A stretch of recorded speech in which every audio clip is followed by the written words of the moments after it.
A Terra ten uns 4.000 millóns de anos e durante ese tempo sufriu todo tipo de calamidades. Pasou máis frío, máis calor, erupcións volcánicas, incluso algún que outro meteorito chegado dende o firmamento, pero dende o século XVIII o noso planeta está a afrontar un dos momentos máis delicados de toda a súa historia. O que está a ocorrer é que nós, os seres humanos, lle estamos dicindo a ela que se adapte ao noso modo de vida. Unha idea que non lle debe gustar moito porque xa se está queixando. Por iso, hoxe, queremos saber como está de saúde.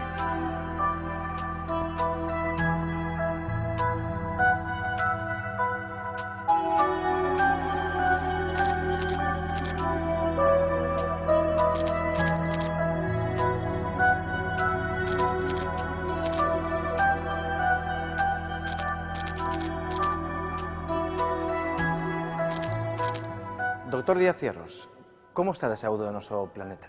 Bueno, cando se fala de saúde do planeta, realmente nos estamos a referir á súa parte viva, non? A súa parte viva é a que realmente pode ter boa ou mala saúde, non? En relación con isto, tamén hai que utilizar índices máis ou menos globais que, de alguma maneira, e de unha forma sintética, poidan resumilo.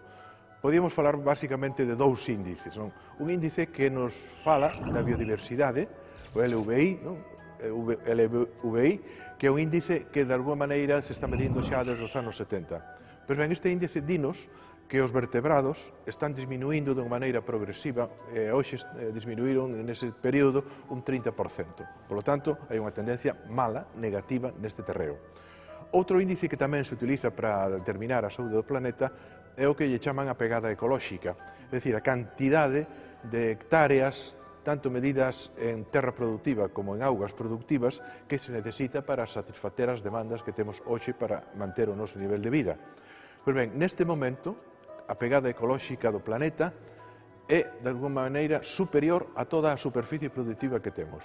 É un 50% máis elevada da superficie que temos. É dicir, que necesitaríamos máis terra, máis auga productiva da que hoxe temos no planeta para poder satisfacer todas esas necesidades, non?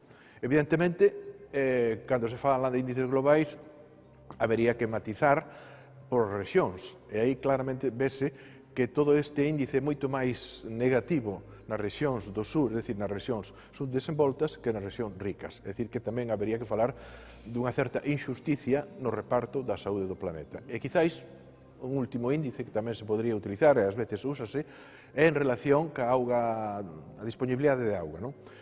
Casi a mitade da poboación, o 40% da poboación do planeta, vive en cuncas hidrográficas donde hai unha falta seria de auga, donde hai déficit de auga, donde hai secas máis ou menos estacionais, permanentes, que están afectando a súa nivel de vida. Por lo tanto, se utilizamos estes tres índices sintéticos, podemos sacar en conclusión que o planeta non é que estea ferido de morte, pero está nunha tendencia mala, está nunha tendencia a súa degradación, tanto polos recursos vivos como por outro tipo de recursos como é a auga, que é absolutamente necesaria para manter a vida e mesmo o nivel de, digamos, de benestar que neste momento disfrutamos, sobre todo as zonas máis ricas, que son evidentemente as que menos sufren estas doenzas.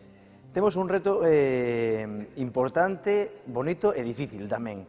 É que en pouco máis de 20 minutos, que é o que vai durar este programa, convencer a nosa audiencia, sobre todo a máis escéptica, de que se está a producir un cambio climático. Acepta o reto? Bueno, é un reto, evidentemente, que é necesario aceptalo porque é un pouco a xustificación do noso traballo. Vamos a empezar polo principio, dicindo, preguntándolle, cambios climáticos sempre houbo? Sí, eso máis que cambios climáticos, normalmente falamos de variabilidade do clima. O clima, cando se analiza en toda a historia, que é unha historia xa moi longa, que podemos coñecer incluso de millóns de anos, dinos que é un clima que variou moito, tanto na temperatura como nas precipitacións. E canto máis nos achegamos aos nosos días, pois máis información empezamos a ter sobre estes cambios, sobre estas variacións do clima. Estas variacións que tiveron, lóxicamente, causas naturais. E, polo tanto, son as que deciden que hai épocas que podermos falar, por exemplo, dun óptimo climático medieval, podemos falar da pequena idade do xeo, máis ou menos a partir do século XVI, XVII, en fin, podemos falar de todos estes cambios, ou variacións, casi me gusta máis falar de variacións que de cambios, porque están ben datados e sabemos que son as causas naturais que os provocan. Pero, cando falamos de cambio climático, estámonos a referir a outra cosa. Estámonos a referir a un fenómeno que comenzou no século XIX e que ten como orixe a actividade humana. Non diga máis, vamos a ver un vídeo.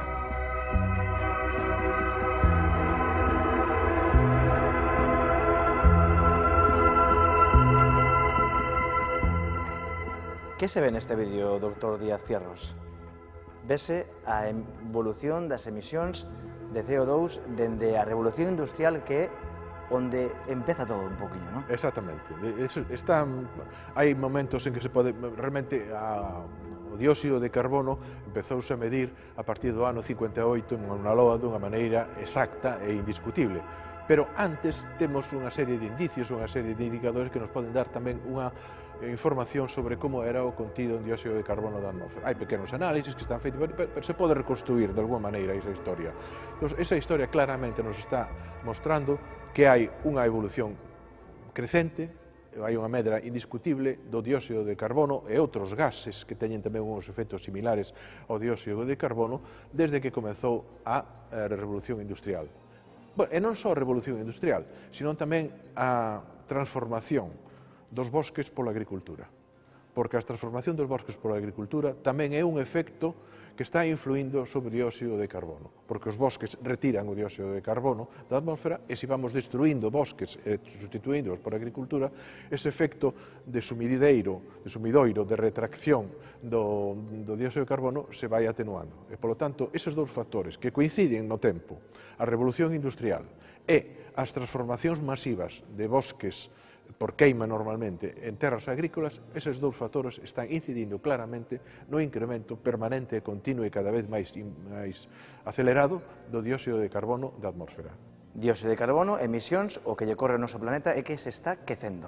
Exactamente, porque ademais son teorías perfectamente aceptadas por todos os investigadores, non hai que explicar demasiado para saber que estes gases, o dióxido de carbono o máis importante, pero hai outros moitos como o metano, como os óxidos de nitróxeno, etc., que teñen un efecto, vamos a chamarlle, que se chama de invernadoiro. Para entender por que a Terra está se quecendo, temos que falar do famoso efecto invernadoiro. Todos coñecemos os invernadoiros onde se cultivan froitos que non son de tempada. Nestes espazos, o plástico que os recubre deixa pasar a enerxía dos raios do sol, pero non consiguen sair. Deste xeito, a temperatura mantense sempre constante. No noso planeta, ese plástico é a atmósfera, que está composta por uns gases que actúan deixando pasar os raios solares, pero que atrapan parte da enerxía que emite a Terra, é dicir, impiden que saian cara ao espazo. Desta forma, é como se consegue unha temperatura constante no planeta. Pero dende que deu comezo a revolución industrial, os niveis dun tipo concreto de gas que xa hai na atmósfera, o dióxido de carbono, están aumentando de forma notable debido á actividade humana. E que provoca isto? Pois, lóxicamente, unha maior concentración de CO2, o que fai é capturar máis enerxía, devolvendo a cara á superficie, provocando, polo tanto, que a temperatura global aumente de forma significativa. Se está quecendo a Terra, as consecuencias son evidentes no clima. Sí, bueno, evidentemente o que chamamos cambio climático fundamentalmente apóiase no cambio da temperatura. A temperatura é o parámetro climático máis claramente afectado polo cambio climático. Vai medrando a temperatura pouco a pouco, desde que se está medindo a temperatura máis ou menos aumentou 1,5 grados ou algo menos, non, pero deste orden, porque máis cambia dunhas zonas a outra, quizáis algo máis no hemisferio norte que no hemisferio sur, pero hai un aquecemento claro, continuo, con algunhas pequenas oscilacións, pero a tendencia, vamos a chamarlle secular, da temperatura é cara un quecemento máis ou menos continuo e permanente. E, polo tanto, a partir desta tendencia e da acumulación de gases que se pode máis ou menos agardar de cara ao futuro, nós podemos facer predicións de como vai a ir a temperatura nos próximos 50 ou 100 anos. E que predicións son? Que antes se está quecendo a Terra? Bueno, as predicións, como todas as cuestións, vamos a chamarlle científicas, sobre todo cando afectan a un medio tan complexo como é a atmósfera, ten sempre unha marxe de variación. O sea, non se pode dicir, hai unha tendencia exacta que se vai a predecir que isto vai a aumentar 3 grados ou 4 grados. Non, hai un abano de posibilidades según que digamos, o comportamento, vamos a chamarlle, dos seres humanos sexa absolutamente tolo, non? Que non reduzcamos en nada as emisións, ou que sexa un comportamento máis, vamos a chamarlle, conservador en relación con a saúde do planeta. Traballando con estes, vamos a chamarlle, escenarios de futuro, un escenario máis ou menos optimista e outro máis ou menos pesimista, pois estamos a falar de uns incrementos que poden ir dos 2,5 grados para finales de século hasta os 4,5 grados tamén nesta altura. Por lo tanto, son unhas variacións importantes, sobre todo porque os diferentes estudos sobre cales poden ser os umbrais que pode resistir, de alguma maneira, a saúde do planeta sin xenerar cambios irreversibles, parece que sitúan no incremento dos 2 graus o nivel que non se debería sobrepasar. Vamos a falar agora das consecuencias do cambio climático aquí na nosa terra, en Galicia, pero sí. antes quero poñerlle un vídeo.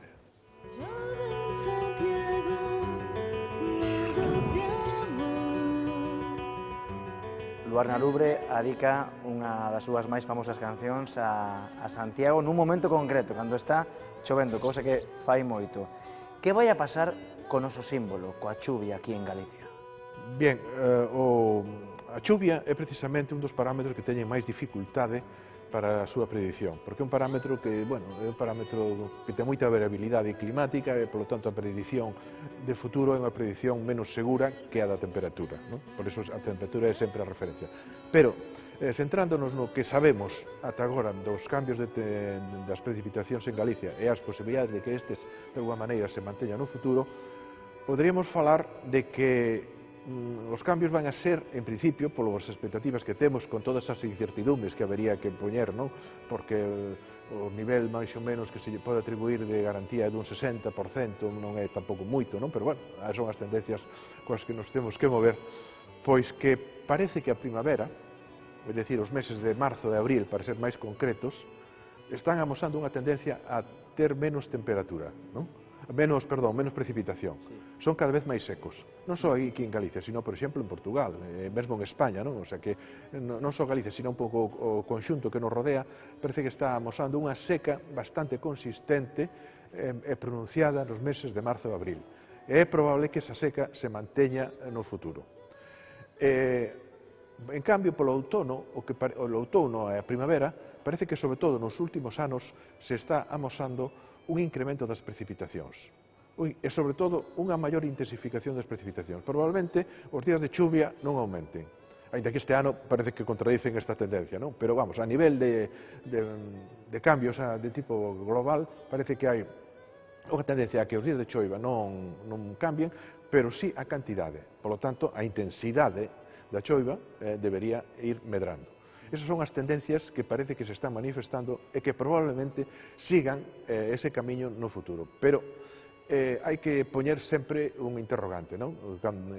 Porque, por unha banda, a nivel global, a nivel, vamos a chamarlle, do IPCC, que é o organismo que fala a nivel, vamos a chamarlle, planetario dos cambios, non? A nivel global xa se acepta que a precipitación é problemática sempre na súa predición. Pero é que no caso de Galicia temos aínda unha dificultade engadida, que Galicia está un pouco a cabalo dos climas mediterráneos e dos climas atlánticos. Galicia é unha encrucillada de moitas cousas, pero evidentemente tamén é unha encrucillada climática. Vamos a ver outro vídeo. Este inverno vimos olas como nunca antes víramos, ni siquiera os propios mariñeiros, activamos alertas vermellas como nunca antes activáramos. A pregunta é, todo é cada vez máis extremo? Sí, parece que sí. Outra das tendencias que parece que se están demostrando en relación cos cambios que se están experimentando no planeta é que os valores extremos de calquer signo, é dicir, por exemplo, máis secas, máis fríos, choivas máis intensas, toda esta situación, vamos a chamarlle, máxima de cambios nos parámetros climáticos, parece que se vai incrementando a medida que transcurre, vamos a chamarlle, o período afectado polo cambio climático. Se hai uns anos, tiñamos 10, 15 anos de información neste sentido, hoxe xa temos 20 e tantos, 30 anos, e parece que a tendencia a que as situacións extremas se manteñan e se incrementen se está confirmando. Non se sabe todavía moi ben por qué. porque os fenómenos extremos son máis complexos aínda que os fenómenos de promedio, que son os que normalmente se utilizan para predecir o clima, non? Pero a evidencia parece que está aí e cada vez se traballa máis con modelos, con teorías que traten de explicar por que estes fenómenos extremos parece que se están intensificando cara a, digamos, os últimos tempos. Outro vídeo.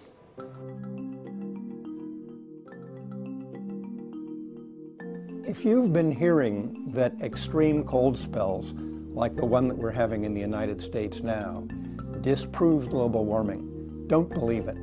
The fact is that No menos duro está sendo o inverno en Estados Unidos. O asesor científico de Obama saiu públicamente a decir que o que estaba detrás das olas de frío era o cambio climático. Sí, bueno, en principio, todavía non se pode asegurar porque o último informe do IPCC vai a sair agora, non? O informe do IPCC fala un pouco neste sentido, fala con precaución, non? Porque o informe do IPCC tamén recolle un pouco a opinión de moitos científicos, fala con precaución dicindo que todavía estamos nuns marxes de incertidume altos, pero que as tendencias van nesa liña, iso é claro, non? Hai máis información, hai máis datos a favor de que esa tendencia a que as situacións extremas se incremente que na contraria. Por lo tanto, o asesor de Obama evidentemente está recollendo un pouco a opinión generalizada do mundo científico. Quizáis debería matizar un pouco máis no sentido de que a certidumbre todavía non é moito menos tan elevada como a que temos coa temperatura, pero que a tendencia é esa, sí. O que está a ocorrer en Estados Unidos ten que ver coa corriente en chorro, co jet stream, que nas previsións tamén do cambio climático entran que se debilite e que ocurra precisamente este tipo de episodios, entradas de aire polar. Exactamente, sí. Esa é unha teoría, sobre todo hai un traballo do ano 2012 que trata de demostrar que precisamente a disminución do xeo ártico está detrás dos cambios das situacións extremas que se están a vivir no hemisferio norte. Aquí tamén habría que sinalar que algo que sempre ocurre co cambio climático, que moitas veces se fixa nun ano concreto e esquece o que é a tendencia. Se nos fixamos no último ano, os datos que falan do xeo ártico falan dun incremento.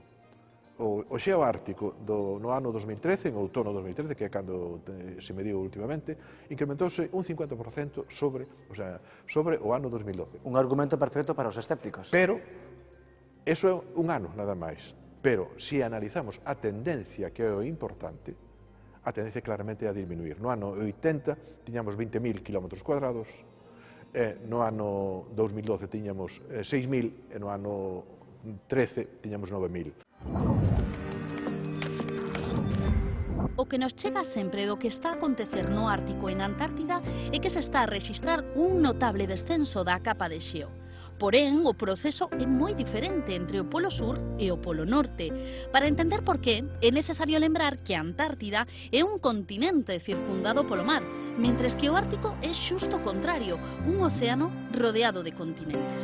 Isto provoca que na Antártida, o lugar máis frío do planeta, onde se rexistraron temperaturas de ata 90 graus baixo cero, os ventos sexan moi fortes, dende o centro ata a periferia, dispersando o xeo.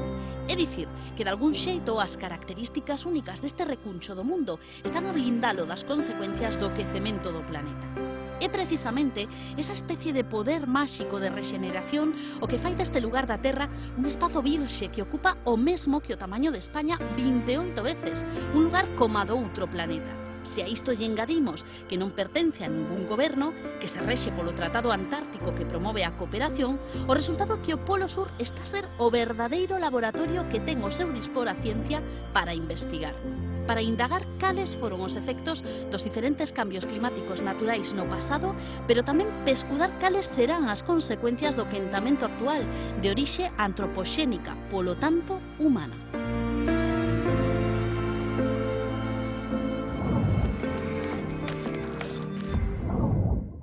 Por que se están quecendo máis os polos?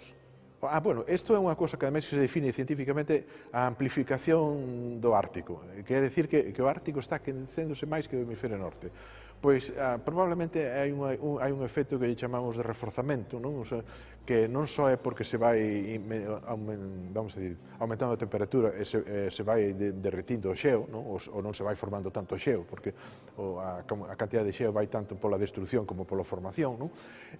Polo tanto, canto máis se quente, máis se derrite. Pero é que depois hai un efecto, vamos a chamarlle, de reforzamento, porque o albedo, é dicir, a reflexión que ten os pous é das máis elevadas o xeo que hai, dos materiais máis elevados. E, polo tanto, aí diminuindo esa cantidad de xeo, se vai producindo un reforzamento dese efecto, non? E polo tanto temos un incremento de temperatura moi superior ao do resto do hemisferio, non? Eso claramente está aceptado por todos e está definido ademais por dúas as, non? Amplificación ártica, amplificación da temperatura do Ártico con relación a todo o hemisferio. E iso parece que influe no jet stream, non? Nas correntes en chorro. Nas dúas correntes en chorro, porque aquí estánnos afectando a corrente en chorro, vamos a chamarlle fría, non? Que é a que normalmente trae as chuvias, e a corrente en chorro máis ao sur, que é quente.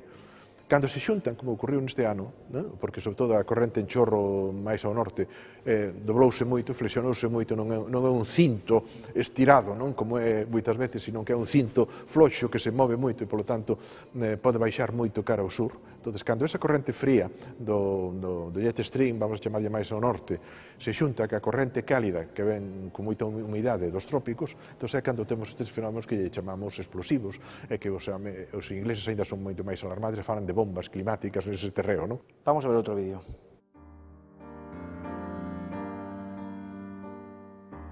Kivalina, un poboado que está na zona de Alaska. As previsións falan de que en 10 anos vai a desaparecer porque despois comerase o mar. A subida do nivel do mar, outra das consecuencias do quecemento global. Sí, esa é unha subida claramente demostrada, non? En Galicia, desde o ano 45, se está medindo o nivel do mar no peirao de Coruña e no de Vigo. O incremento que hai no de Coruña é menor, é do orden de 11 centímetros, nos últimos, desde o ano 45 ata hoxe, non? En cambio, no de Vigo é casi de 20 centímetros. Por lo tanto, está perfectamente, ademais é unha tendencia moi clara, non? Está perfectamente demostrado que hai un incremento progresivo do nivel do mar. Se isto continúa, como é lógico que continúe, porque as causas están precisamente no cambio do clima, pois teremos a final de século que o mar medrou, pois se na Coruña sigue esa tendencia un pouco máis baixa que na de Vigo, teremos 20 e tantos centímetros máis de nivel do mar, en Vigo, pois 40 e pico centímetros máis do nivel do mar. Cando se fala do aumento do nivel do mar, intuitivamente tendemos a pensar que a principal causa é o desxeo dos polos. Pero non é así. Agora mesmo o mar está a subir, sobre todo, pola dilatación. É dicir, os océanos tamén están a absorber moita máis calor. E como a calquera corpo que sofre un aumento da temperatura, o mar tende a dilatarse e, polo tanto, está a ocupar máis espazo do que lle corresponde de xeito natural. Pero, en efecto, nos últimos anos a esta dilatación hai que engadirlle outro factor, o que está a ocorrer no Ártico e na Antártida coa perda dos casquetes de xeo, o que tamén provoca a suba do nivel do mar. O cambio climático está a ter, ademais, outro importante efecto nos océanos. Cada día son máis ácidos. Parte do aumento do CO2 vai cara á atmósfera, pero outra parte, como xa comentamos, é absorbida por eles. De feito, estímase que ata un 25% das emisións están sendo asumidas polos océanos, facendo que descenda o seu pH. Un contratempo moi grave para centos e centos de especies mariñas que conviven en ecosistemas equilibrados e moi fráxiles.